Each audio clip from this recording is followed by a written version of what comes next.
Dear wildling, I need your help.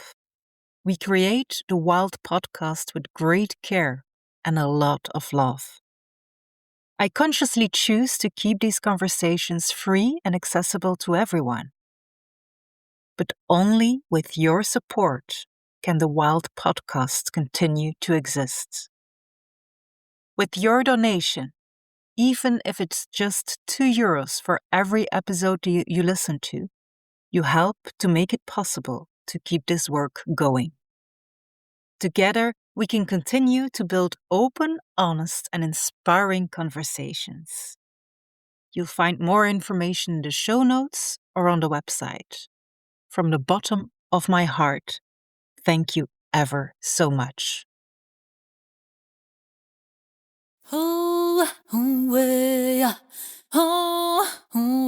Welcome to Wild, the podcast for wildlings just like you. Wildlings who want to transform the prevalent plant blindness to collective plant wisdom. My name is Lieve Galle. I've been working as a herbalist and wild plant forager in Belgium since 2002.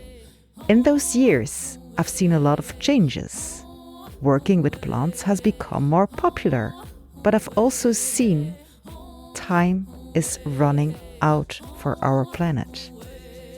As foragers and herbalists in Europe, sometimes we're dealing with different plant species and different cultural approaches towards plants. In some countries, working with plants is licensed, and in others, it's almost illegal. I believe that together we can learn from one another and be stronger. There is nothing more empowering than connecting wild souls. Together, we can have a greater impact on restoring the ancient link between people and plants. And that's why, for this podcast series, I'm talking to fellow herbalists and foragers in Europe. So if you're ready to find out what you've never been told, but what your soul already knows, welcome to Wild. Hello, wildling! This is the third episode of a 3-part series that was recorded at the annual meetup of the Association of Foragers in the UK. If you haven't listened to the previous episodes yet, with 6 other members of the Association of Foragers, I strongly encourage you to do so. In this episode, I have a conversation with Joanna Ruminska from Incredible Edible. Joanna is a Polish forager currently living and working in England. Enjoy our chat. So I have here Joanna Ruminska with me. She lives in the UK, but she's originally from Poland. Hello, welcome, Joanna. Hello, hi, lovely to see you. We are here at the annual meetup of the Association of Foragers. How long have you been a member?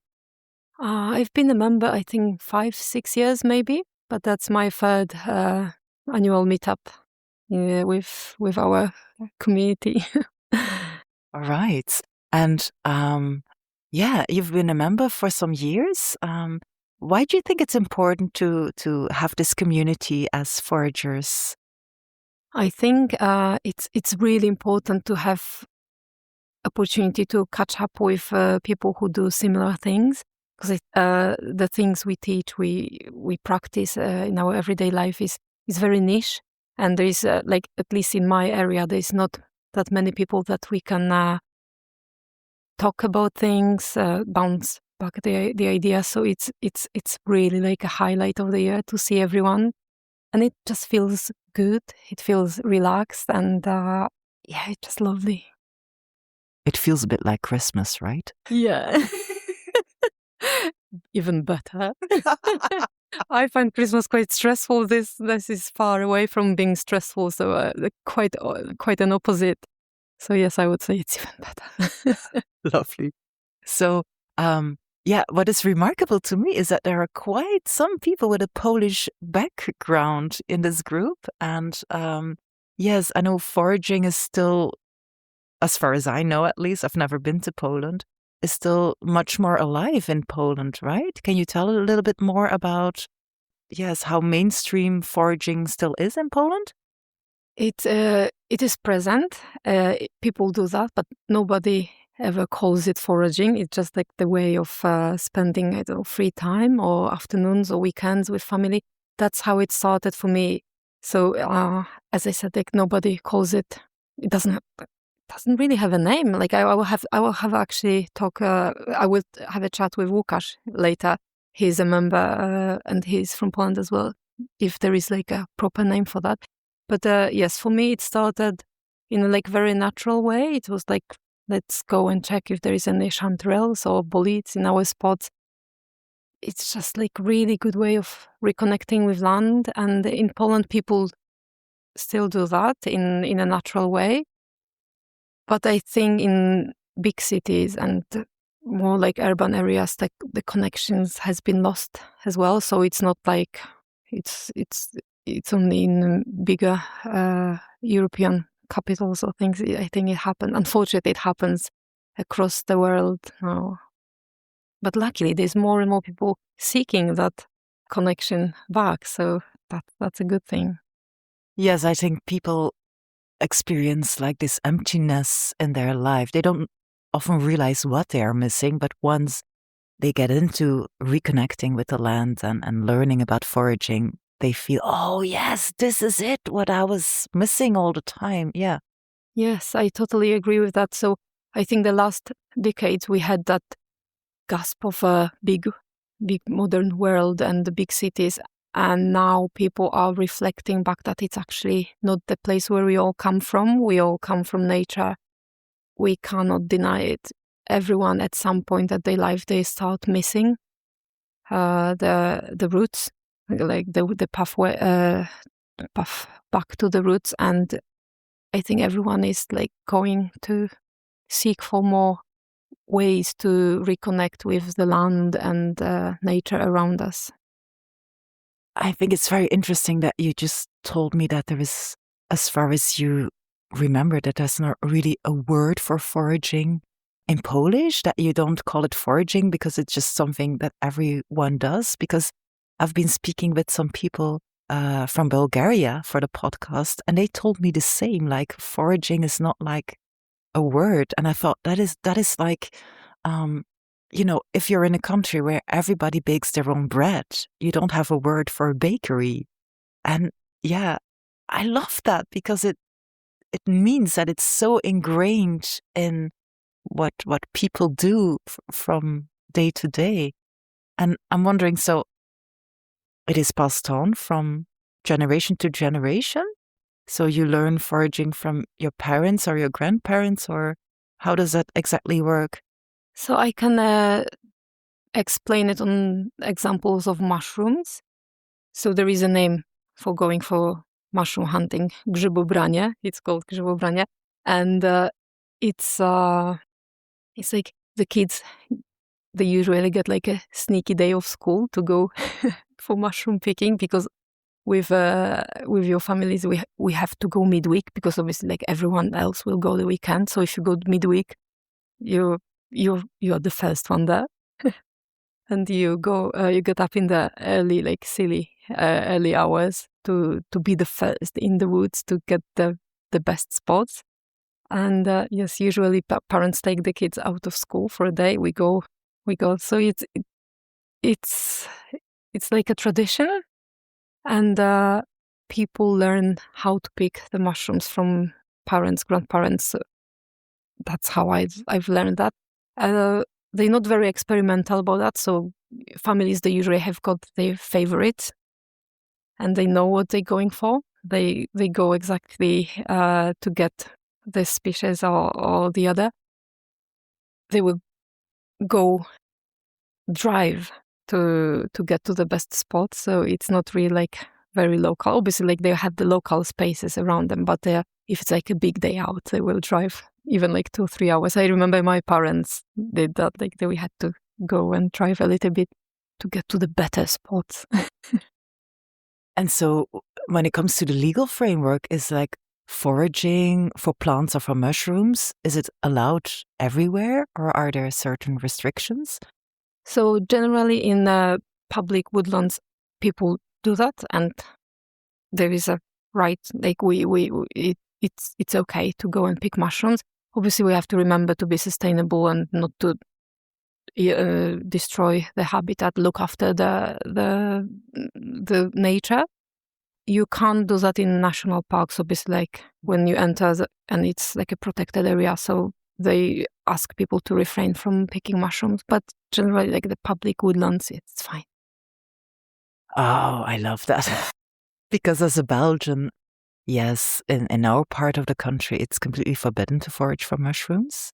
You can do so in the south. You do need a special permit though. But in the northern part, the Dutch speaking, the Flemish speaking part, it's like completely not allowed unless, of course, you find a mushroom that is in your own backyard. Then you can do whatever you want. But yeah, because for me, that feels like one of the reasons, like I have some friends that live in Germany and they know a lot about mushrooms. So usually when I go mushroom hunting, it's with them. But I feel like when it comes to my knowledge of mushrooms, there is still such a big gap because I know that I will hardly be able to use my knowledge. So I'm really focused more on the plants. But it is so interesting, the whole mushroom world, I think. Yeah. Yeah, it is really good, and it's very enjoyable as well. And people make lots of preserves with mushrooms, so we marinate them, pickled. Every household has got a stash of dried mushrooms as well, because that's the part of a traditional Christmas meal. So yes, we cook with wild mushrooms during Christmas, and the dishes are based, not all of them obviously, but it's quite a big part. Okay. That's a lovely tradition. Are there any other like traditions when it comes to? So I think that proves that the mushroom has been in the culture and traditions for very, very long time. But it just got me thinking it probably is because Poland was used to be a quite poor country, and obviously mushrooms were available, so that was the resources available for people. But it stayed in the tradition, so we still have like a little dumplings with mushroom stuffing called uszka in the borscht, which is a traditional Christmas soup in some regions in Poland. Because if you look at different areas of Poland, they may have different soup as well. I know in eastern part of Poland, people have mushroom soup during Christmas time. So yes, the mushrooms were there in December, November, like ready for people to use. That's why I think it all started. So it's really like deeply rooted in the history. Yes. And I'm wondering, are there like some cultural, historical traditions that involve plants, like plants that you use at certain time of the year, like midsummer or Easter, or I don't know what? I think it's still very seasonal. So looking at winter months, let's refer to Christmas dinners again. It will be based on lots of fermented cabbage, sauerkraut, because obviously, again, that was available. People were prepared. They had big pots of sauerkraut in the basement, and obviously it was good to use during Christmas. And it was there. There's not many greens available that time of year. In the spring and summer, yes, I think it's very seasonal. So whatever is available, people will have it. But I don't think that foraging for fresh plants is that popular as the mushrooms or fruit and nuts. So it's more like autumnal thing. Aha, that's interesting. Yes. And when it comes to herbal medicine, is that used a lot in Poland? Yes, herbalism, herbal teas, herbal medicine is widely used, and I can't really generalize, but loads of households will have a stash of like herbal teas, and people know what are they good for. So whenever they've got like symptoms of cold or some milder, not feeling great or anything, they will know what herbs to use. And that's quite common as well. I think that's great because if I hear it, there's a lot of resilience in that, like having your own food and having your own herbal medicine. I think a lot of countries could learn a lot from that because this knowledge is not like very common in a lot of countries. Like when I think about my country, Belgium, but probably a lot of European countries where herbal medicine and knowledge about foraging has gone extinct for a part. So yes, there's a lot we can learn from Poland, I think, on that level. Yes, I think Poland could be an example, like how to use medicine and how it can work with clinical medicine, like the doctors and things. It's not very much separated. So the doctors even can like tell you to take some herbs and take some supplements based on herbs.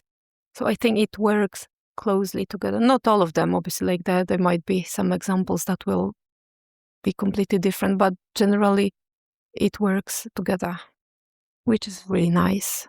That is fantastic. Like that is real complementary medicine. Like if you get the best of both worlds that way, yes. There's loads of practitioners, like herbalist practitioners, and it's not difficult to find somebody who can advise you on herbs. In the area I live in England now, it's not that easy, or it's like a very much niche area, and it's when people are not well, they strictly rely on what they are given from hospitals and GPs and just very like standard traditional medicine. But I think in different countries, I think Germany would be a good example as well. It proves that it can work together, which is amazing because obviously helps support our health in various ways. And it's always good to have something like an alternative. Yes, and it's interesting because nowadays we have a lot of problems with like antibiotic resistance, pharmaceutical pollution that is not talked often enough about, I think, personally. Yes, there's a lot of chronic disease, like autoimmune diseases that sometimes modern medicine doesn't really know what to do with it, but then people find that herbs can really support them. Or like, yeah, I've heard from countries where both ways of medicine are practiced together. So the modern medicine and the herbal medicine that, for instance, when they have cancer, they have like the chemical cancer treatment, but then they have herbs to help them with the side effects of the treatments. And I think that's just really wonderful. I think it's amazing. Like if we are ready to be a little bit more open-minded and accept that traditional medicine, like holistic medicine, has been helping people for centuries. So it must be something in it. Like we shouldn't completely deny it and rely on the modern pharmaceutical and medicines. I think both sides can really support each other. I'm not saying like we should stop going to doctors and hospitals. Absolutely no. I think it's like cooperation is the key, and it's wonderful because herbs can really support our body. And like you said, there's sometimes we need that difficult and harsh medicinal treatments that work at the end, like in a bigger good. But the herbs will gently support us from the inside and give our body a little like kick to keep going. Yes, and I think it's very interesting how people keep calling like herbal medicine alternative because it's really the original.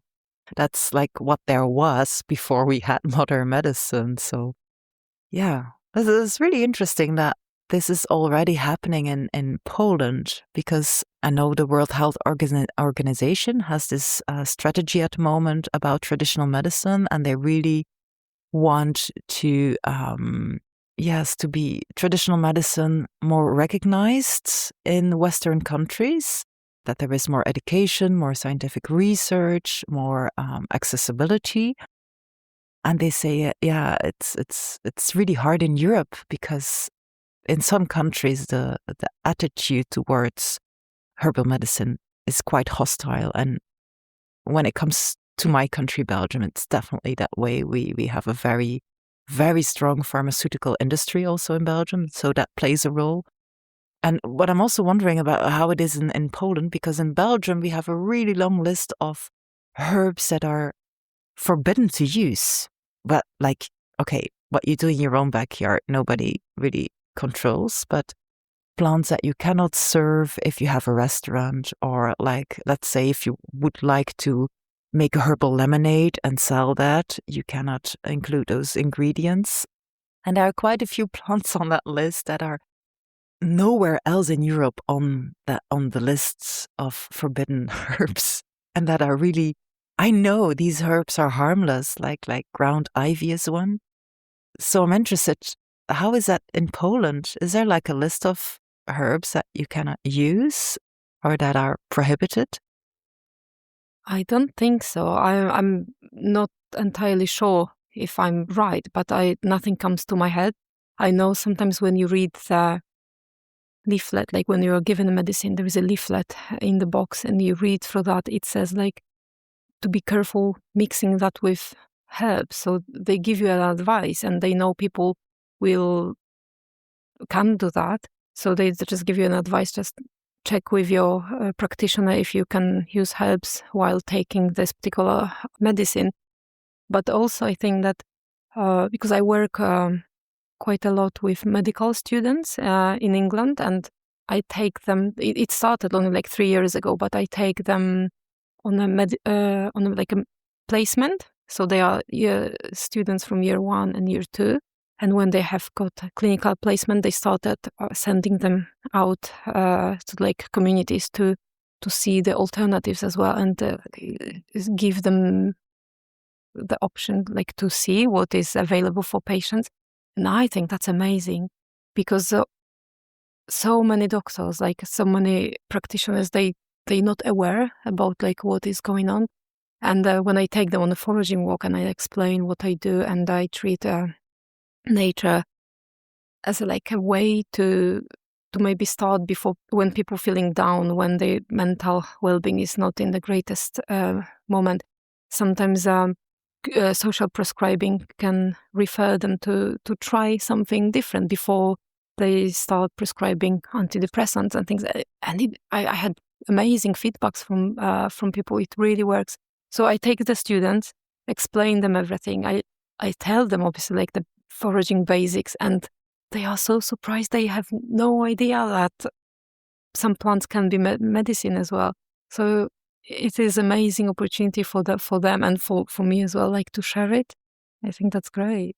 That is amazing, because I hear what you say, that in Belgium it's also, if you want to use herbs, they say, yeah, please consult your practitioner. But usually when you speak to the practitioner, they don't know anything about herbs because it's not in their curriculum when they go to university.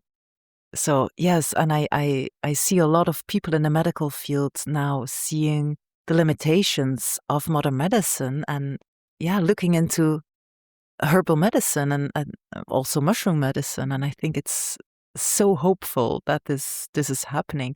How do you see that evolving over the next decades? I'm being very positive about that and optimistic, because there are some changes that are happening, which is really reassuring. And I would love to see, like in the future, like talking about doctors. It would be great if they can have a little bit like in their curriculum. Like I know they are busy, they've got loads to learn, but just a glimpse of things, that there is something. If they are interested, obviously they can research and go a little bit deeper down the lane, but just to let them know that things like that exist. I think in Poland, the students, they have got herbalism, a little bit like of herbalism during the courses. I might be wrong, but I'm pretty sure I was told they have got a little bit, which is great. Obviously, like if they want to learn more, they will, but just to give them that opportunity and inform them. Yes. So let's talk a little bit more about the work that you do here in the UK. what exactly is it that you're doing? So you're teaching foraging courses, and tell us a little bit more about that. I do foraging courses, workshops where I take groups in Devon and Cornwall in the UK. We go and forage for different ingredients depending what's available in the season, and then we cook lunch together. I take the groups to different habitats, so we go and explore woods. We do coastal because I live by the sea. We do coastal foraging as well, meadows, different habitats, whatever is available. And but I also I am registered green social prescription provider. So I take those the people who are referred to try alternatives. I take them on the walks. And recently, that's been 4 years now. I've got walks, like every year I've got a batch of walks which are paid by local council and other organizations, sometimes different organizations. And the aim is to encourage people to use green spaces more. So the walks are free for the community members. Anyone can sign up. And yes, just that's the main purpose is to show them that we've got beautiful parks, we've got sea side available, we've got green spaces that are there for people. It's actually started during the COVID because I really missed people. I missed my walks, and I started doing. I think it was called foraging for mental well-being. So we went out not to forage for food, but we were like foraging for mental well-being. I think that was like a game changer because I started thinking like, oh, actually you can use the foraging as something different. Like not only go and forage for plants or mushrooms or fruit, nuts. You can actually do something so much more with that. So yes, I started doing that. The feedback was really good. And actually it involved in something regular. So every year I've got the walks that are used to promote urban foraging for people. And also, like when I talk to people during the walks, very often they say, like when I ask them, oh, why don't you, like, it's your local park, you only have got like 5 minutes, that why don't you come here regularly? And they say like, I don't really have a child, I don't have a dog, I feel awkward in a park. I was surprised to hear that, but I heard it so many times, it makes loads of sense. So people, if they don't have a friend, a child or a dog or a companion in general, they will not go to the park because they feel like, oh, it just feels awkward when I go there on my own. But introducing them to foraging, it gives them a reason to go. So I take the groups to the same park, different seasons. We look at the seasonal changes. We notice things. So it's also like teaching the mindfulness because we have to slow down to notice things. And it works. It works because they take notes. They sometimes they buy a little like a foraging book. So they've got a reason. So they will not hesitate next time to go to the park because they've got something to look at. They can revisit the same space to compare how it's changed. Like they remember how it was in summer, and they can go back in winter. So like, oh, it's different. And I always like point what it's worth paying attention to. So the favorite thing like recently has been looking at catkins, and not many people know that we can see like the catkins, the hazel flowers. They are male, female, and we were looking recently to find the female flowers, which are just like a little happy pineapples. Yeah, I know, but they are so cute. So people are so happy when they find it, and actually they can completely forget about the everyday hustle and stress. Just even if it's just like for 5-10 minutes while searching in the bushes for the little female hazelnut flower, it gives them joy, and yes, it's happiness for them as well. Yes, and it's also so interesting because like the hazelnut is something everybody knows, everybody eats it. So like even in the Nutella, even if it's only in the Nutella, but they have no idea like how the catkins look and like indeed this small but bright red female flower. And yeah, it just, foraging teaches you a lot about life generally. Absolutely. Yes, I totally agree. It teaches us about like the basics. We are part of the nature. We can't deny it. And also, like what I like mentioning during the walks is going in pace of nature. So obviously, like when it's autumn, winter, we need to slow down. We cannot be as productive as we can be in spring, summer, when we've got long days, lots of energy, lots of sunshine. So it's really important to look at seasonal changes and try to match with that as much as we can. Obviously, it's not possible all the time, like to slow down for winter, because we still have to go to work and obviously to get the money to pay the bills. But little changes, and it helps people feel better when they do that, when they like match the pace with nature a little bit.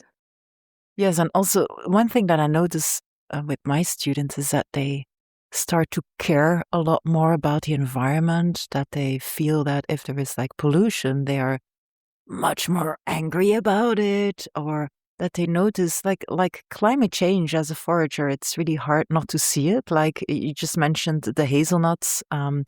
What we've been having in Belgium for the past few years and this year as well is that the male flowers, the catkins start to flower so much earlier than the females, and that there's hardly any pollination. So we hardly have been having any hazelnuts for the past few years. It's interesting to see whatever's changing, like the hawthorn. We call it in Dutch, we call it meidoorn, maythorn. But it never blooms in May anymore. In April now it blooms. So because it's cold that way, you know, okay, if the name of the month is in the name, then you know it has been blossoming in May for generations long, and suddenly that's April now. So it's interesting to notice these differences. Yes, I've noticed it flowers every year, like you said a bit earlier, and in English it's called Mayflower as well. So yes, it should be flowering in May. But there is an interesting thing that I would like to refer back what you just said, that if people are friends with nature and they are introduced to that and shown it from a little bit different perspective, they are more likely to look after it. And I've noticed that when I've got like regular people coming back to the workshops or walks, without telling them to do that, I notice people pick litter, like when they see that, and they carry that to the bin. So that is amazing. Obviously, like if they are aware of what's going on and they are, like, I like calling it being friends with nature, they are more likely to look after environment as well. Because that, I think it's even scientifically proven that we look after things that we are familiar with. Mm-hmm. So if they don't feel connected, why would they care about that? I don't know about it. It's not my problem. But when we change the attitude, their perspective and their attitude changes as well. Yeah, we had this session yesterday about media, foraging in the media. I noticed you were there as well. I was there as well. And yes, somehow we came to the point where why is foraging always like damaging nature? But they never speak about the amount of litter that we pick up, or reintroducing species that have gone extinct in a certain place, or, you know, just generally reconnecting people with the land and making sure they care more. Or what I see with my students, that they used to have like a really manicured lawn, and then it transforms into this wild garden that is full of biodiversity, full of plants and animals. And this is the effect that foraging really has on people, and the impact it really makes on the environment. People are always talking about, oh, but you will pick too much of this and you're damaging nature. But in reality, it is quite different. It is, but I think there is a lot there is enough for everyone. And as long as we keep some rules in our heads, like we have to be sustainable and remember that we are not the only one that would like to benefit from what nature gives us, it will be okay. As long as we like take a little bit just for ourselves, for the family, we're not going to over forage things. And I think that the moderation is the key, and being aware and thoughtful about other creatures, and remembering that the insects, little birds or mammals, they need it as well. And I think there's enough for everyone. Yes. And talking back about the gardens, it's so important to have a little bit of a like wild corner in the gardens. I even was joking with my friend the other day that people who's got just like a perfect lawns, they should not be allowed gardens. Because obviously, like, if you live in the city, in the urban area, and you are lucky enough to have a little bit of land at the back of your house, just use it wisely. Like, make it wild. Give the pollinators or the little animals a shelter. Just have the diverse plant selection in that, and it really changes the thing. Yeah. Yes, I when I was still living in the city, and at some point I was living in a small studio, and we just had like a little roof terrace, and I just had some plants in pots and also some wild plants in pots, and I was so amazed because everywhere I looked was concrete, but still the bees and the butterflies, they managed to find just the plants and I was so amazed that even these small steps can have such an impact, and it's so beautiful. Yes, absolutely. And it proves that the insects are still present. So even if you've got like a pot of flowers or herbs that will go into flower, it will attract insects to what we've got in the pot. It means they are there, and we can just help them a little bit. But then it's nice to look through your window and see something green or colorful in there. It is just so important. But it also, like, when you start looking at urban plants, it always surprises me how stubborn some plants are. So, for example, herb Robert is very common urban plant. It doesn't need a lot. It's if there is like a little slightest crack in the pavement, they will be there. They are so strong and so resilient. So I actually started, I just graduated as a herbalist in 2002, and then I was asked by a Brussels artist collective to have like a forager walk in Brussels, but not even in parks. So we just had to look at what is growing in the roof gutters, what is growing between the pavement stones. And that was so interesting to do, because people came to our walks, and beforehand they said, yeah, but this is Brussels, it's all concrete, nothing is growing here. But then you just change their perspective, and you see all these, the real survivors of the plants that just, they don't care. Wherever they get an opportunity, the seeds will germinate and grow. And this is also like a symbolic act of rebellion and of resistance, I think, where they show us, like, for me, I remember that as a child that I was very shocked the moment that I found out. I grew up in the city, and at one point, I started to realize that underneath the pavement and underneath the street, underneath the concrete, there was just earth. It was, now it sounds ridiculous, but I thought, yeah, it's just concrete, and underneath is like concrete. But no, there was earth underneath, and like whenever there's a little crack, the plants just come, and I just really love that. And when we did this project in Brussels, and later we did it in other Belgian cities and in Amsterdam as well, it was so lovely to see how people first thought, oh, this is going to be a weird walk because in Brussels there is not a lot of green. But then after 10 minutes, they were on their knees picking daisies. That image of people in an urban environment transforming into being foragers, and you just see the change on their faces. Like what you said, foraging for mental well-being, like it feels, it gives you a sense of belonging that is so deep. And I never forgot that. And that just, yeah, it's such an important way to make impact on people's lives. Yeah, it's reminded me little story from last year. I went with my daughters to London.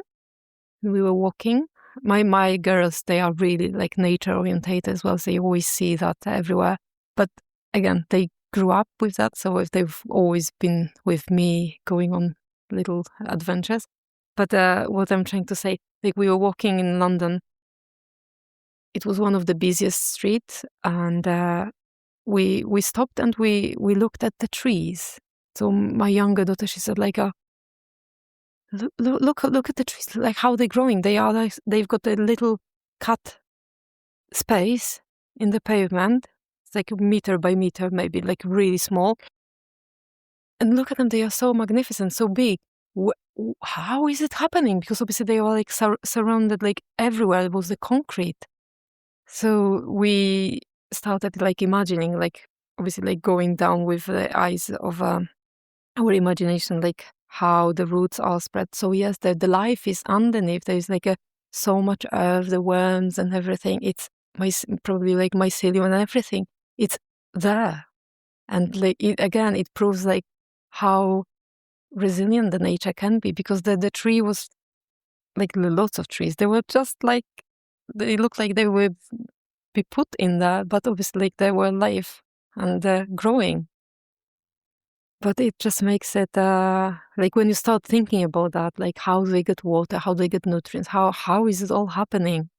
Because the trees in the woods, they are free. They've got all that space for themselves, and these in London, they were like there and still thriving. Yeah, nature is still there. It's just very well hidden sometimes. Yeah. And I think as humans, we do so much effort and time and energy and money into stopping nature from happening, from doing what it's supposed to do. Like, I don't know if you know the work of Mary Reynolds. She wrote this book. She's actually a garden designer. And she said, oh, I just realized that what we're doing as garden designers is like, because sometimes we have a plot of land that has been abandoned for some time, or, people were renovating the house and it didn't really pay a lot of attention to the garden. And so, what happens after 2 years is it becomes a jungle. And she said, then what we do is we make like tabula rasa. So we eradicate everything and then we start creating the garden. But she said, at one point, I just realized that you're destroying a habitat, a perfectly healthy, natural habitat for a lot of plants and animals. And she said, yeah, so she really started to find out more about wild gardening and how to, like you said, giving wild plants a space in your garden and not intervening as much as we do, like in Belgium and the Netherlands, we now have this, because especially in cities, because we have this heat island effect, that yes, in some areas they're trying to remove the pavement stones so that there can be more plants, which is better for, cooling down the city, especially at night when we have less of stones, less concrete.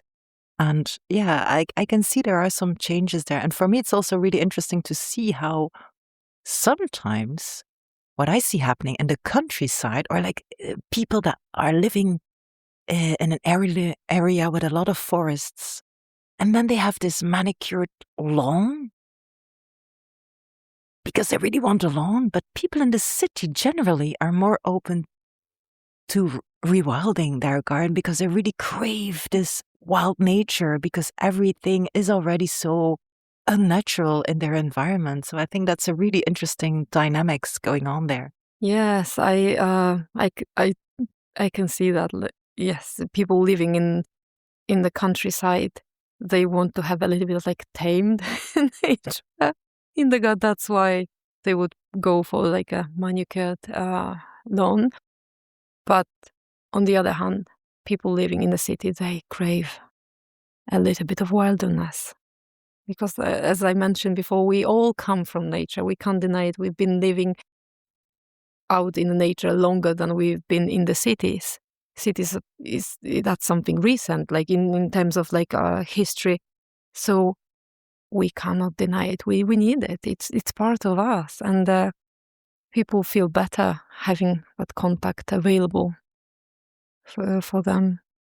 But also, you mentioned about like temperatures. So I read some research, and it's widely available. Like when there is trees, when there is grass, it brings the temperature down. So when they compare the temperature in summer in big cities where the trees are growing, or with the places that are like pure concrete, it really brings the temperature down, and it's like a significant difference. So it's so worth it to have that diverse environment in the cities.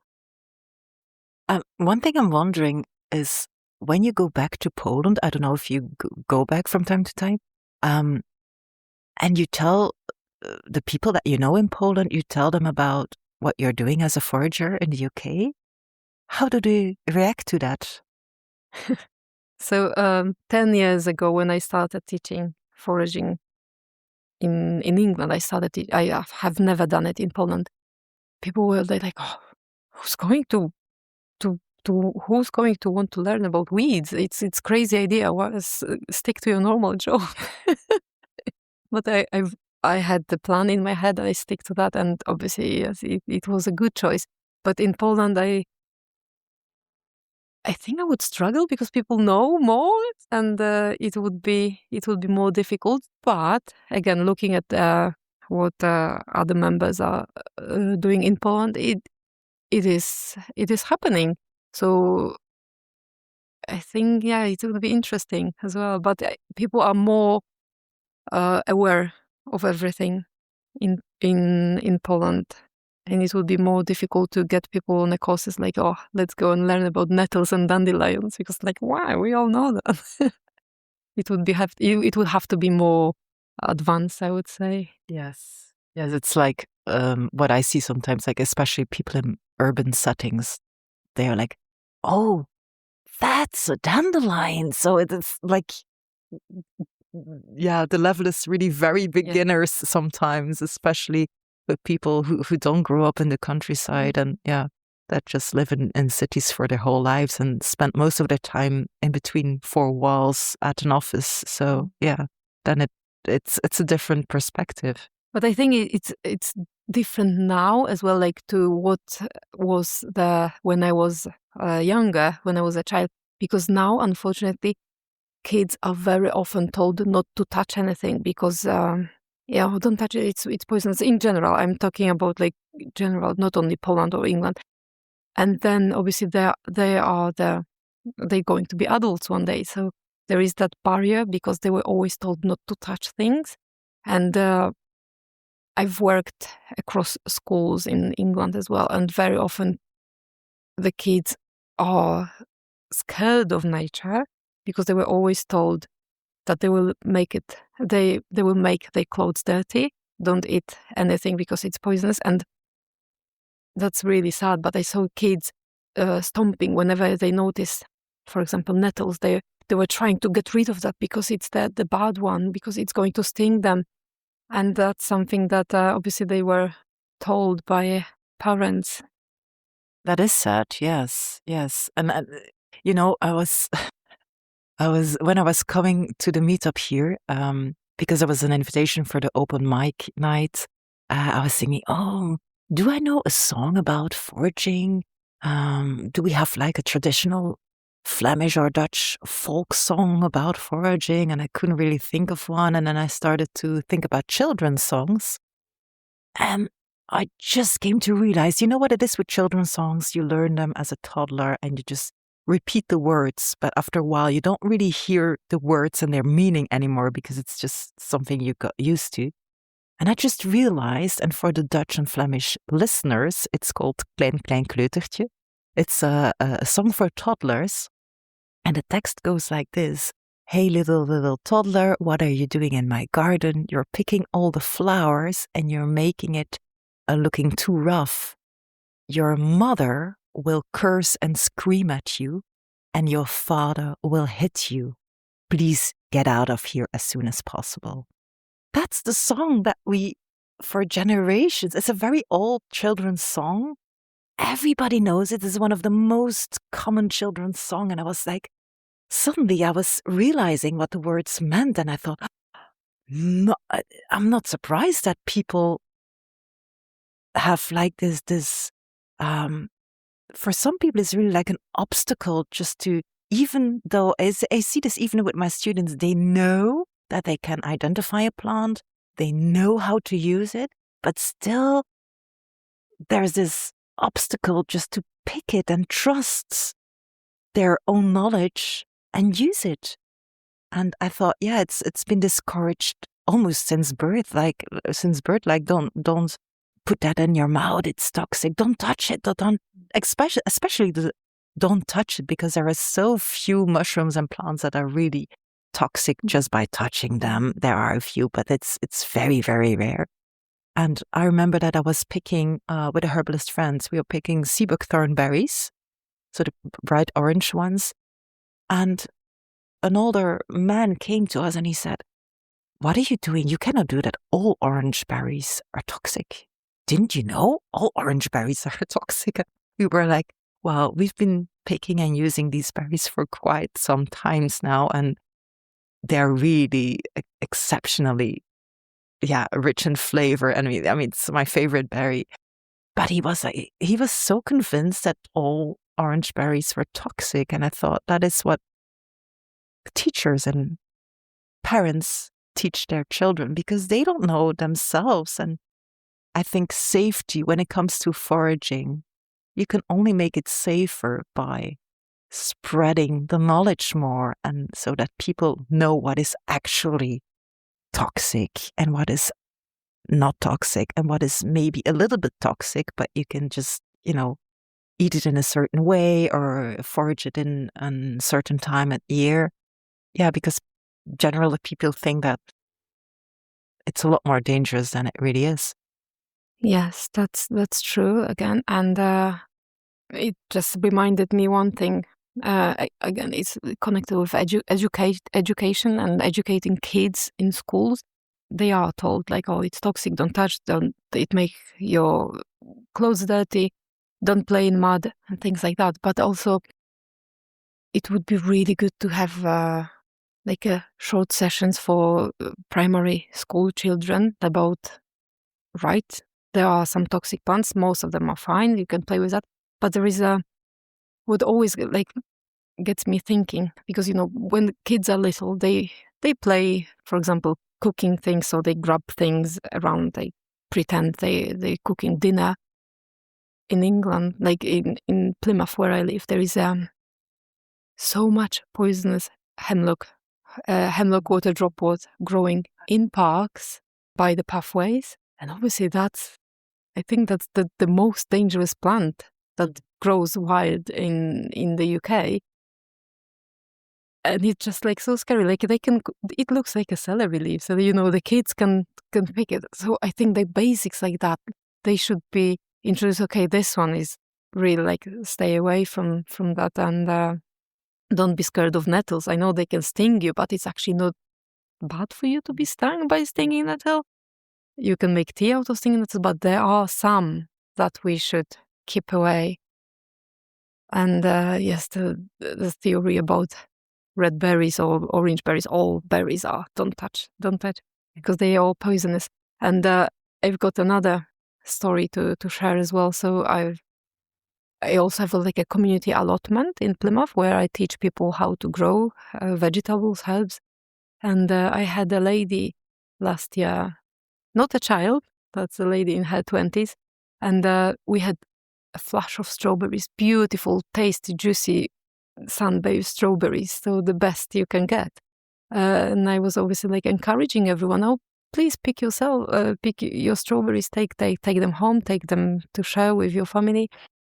And she was like, no, what do you mean, like, pick them? I said, like, pick strawberries and eat them. They're fresh. You don't even have to, like, wash them. They're okay.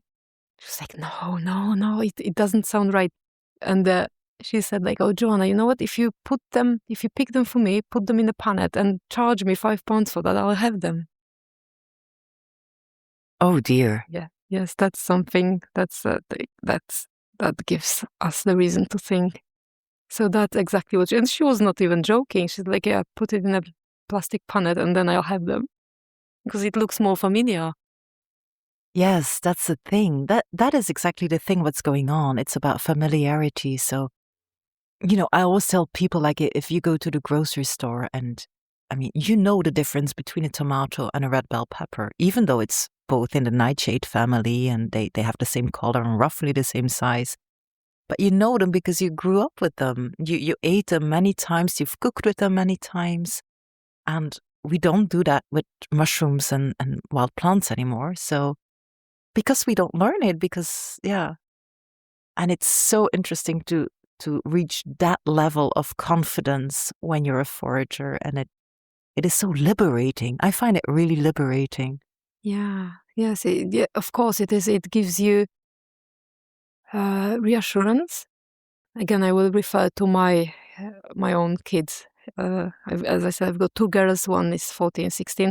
And recently I was talking to someone and I said, like, I feel reassured about them. Like, if I leave them in the woods and somehow they cannot make their way home, I'm sure they will be fine. Obviously, like, not for forever, but for a few days. They know what to snack on. They know what not to snack on. And they've got, like, the basic survival skills. I've never ever, like, taught them, like, oh, let's do survival lesson. No, it's all in, like, common sense way. And I think that's important because as well, like, it gives them that sense of belonging and connection to the nature. So they are not scared being in the woods. They can name the plants, so the plants are not strangers, the trees are not strangers. They feel safe. And what I also notice, so my girls, the teenagers, we've got the image of a typical teenager in our head, but I'm actually surprised that they, as teenagers, they will go to the woods or to the park to seek for calmness, like when they have a difficult day, instead of, like, oh, I will go out with my friends. No, especially the older one, Cornelia, she will say, like, oh, I need some quiet time in the garden, in the woods, and she will go and listen to bees or anything. Like, she will find the things to rest her mind, which I feel so proud about. I have two 16-year-olds and I have exactly the same experience. Like, they are like, oh, I don't feel, I'll go out for a walk, Mom, and just, go to the hedgerow and the fields and the forest. And yes, that is such a beautiful gift, that because it's always there. They can always go there. It feels like home for them. And yes, whereas for other people, it's not even top of mind for a lot of people that those are the places to go to when you feel like you need some mental support. And there is one more proud parent moment as a forager. Like, last season, I sent them to the woods to get me mushrooms that I needed for workshops, and they succeeded. They brought what they were asked for. Wow. So that's good. Yeah. That's amazing. Yeah.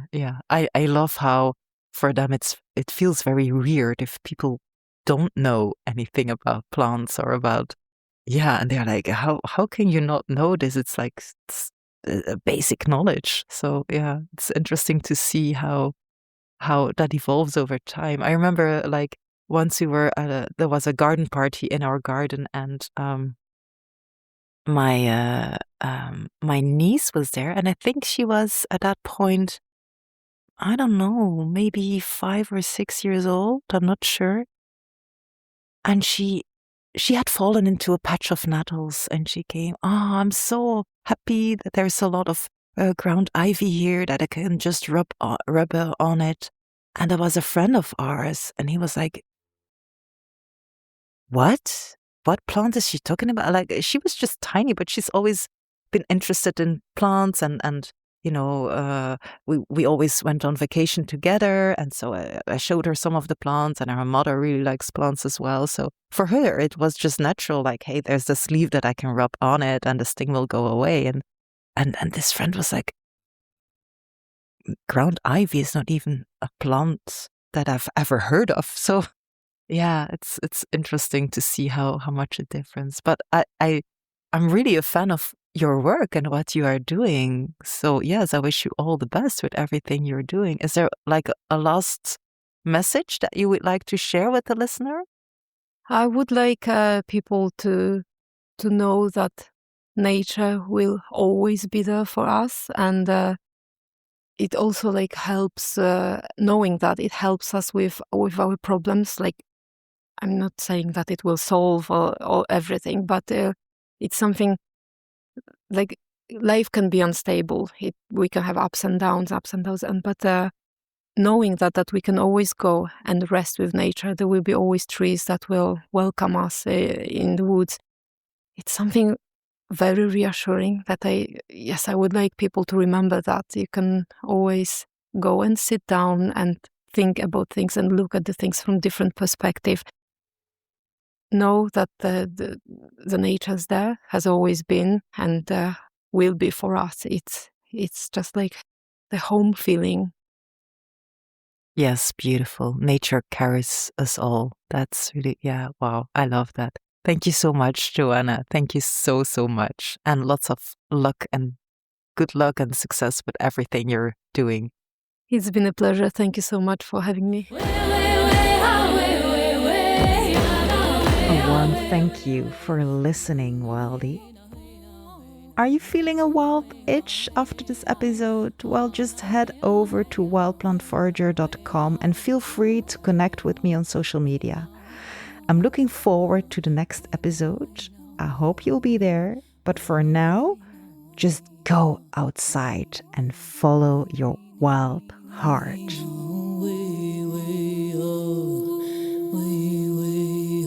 Hi, Wildling. Hey, I'm still looking for some more interesting guests on European herbalism and foraging.